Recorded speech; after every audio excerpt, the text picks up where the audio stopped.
নমস্কাৰ এই মুহূৰ্তত লৈ আহিছোঁ এটা হুকাবহ খবৰ সোণাৰীৰ নফুকত ভয়ংকৰ পথ দুৰ্ঘটনা সংঘটিত হৈছে আৰু পথ দুৰ্ঘটনাটোত নিহত হৈছে এজন বাইক আৰোহী এখন তীব্ৰবেগী বলেৰো পিকআপ বাহনে আহি মটৰচাইকেলত খুন্দা মাৰিছিল আৰু খুন্দা মৰাৰ ফলতে ভয়ংকৰ পথ দুৰ্ঘটনাটো সংঘটিত হৈছিল বুলি জানিব পৰা গৈছে আৰু দুৰ্ঘটনাটোত বাইক আৰোহীজন ঠিঠাতে নিহত হৈছে আৰু নিহত হোৱা বাইক আৰোহীজনৰ নাম বৰ্তমান ফিৰোজ কোঁৱৰ বুলি জানিব পৰা গৈছে আনহাতে জানিব পৰা গৈছে যে ফিৰোজ কোঁৱৰ এগৰাকী সাংস্কৃতিক শিল্পী আছিল যে বিহুৰ যে বিশ্ব ৰেকৰ্ড কৰিছিল সেই বিশ্ব ৰেকৰ্ডৰ মূল মানুহ আছিল বুলিও জানিব পৰা গৈছে আৰু এই ক্ষেত্ৰত জনাই আছো সবিশেষ সোণাৰীৰ নফুকত ভয়ংকৰ পথ দুৰ্ঘটনা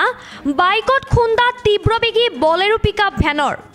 দুৰ্ঘটনাত মৃত্যু বৰবিহুৱা ফিৰোজ কোঁৱৰ নামৰ এজন যুৱকৰ দুৰ্ঘটনাৰ পিছতে পলায়ন কৰে বলেৰো পিকআপ ভ্যানখনে পুনৰবাৰ জনাইছোঁ সোণাৰীৰ নফুকত ভয়ংকৰ পথ দুৰ্ঘটনা বাইকত খুন্দা তীব্ৰবেগী বলেৰো পিকআপ ভ্যানৰ দুৰ্ঘটনাত মৃত্যু হৈছে বৰবিহুৱা ফিৰোজ কোঁৱৰ নামৰ এজন যুৱকৰ আৰু দুৰ্ঘটনাৰ পাছতে পলায়ন কৰে বলেৰো পিকআপ ভ্যানখনে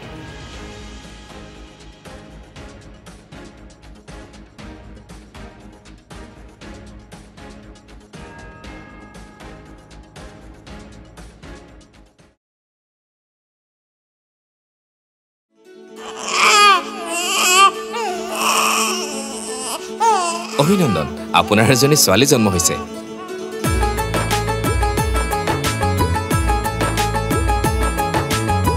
লাহি পাহি এজনী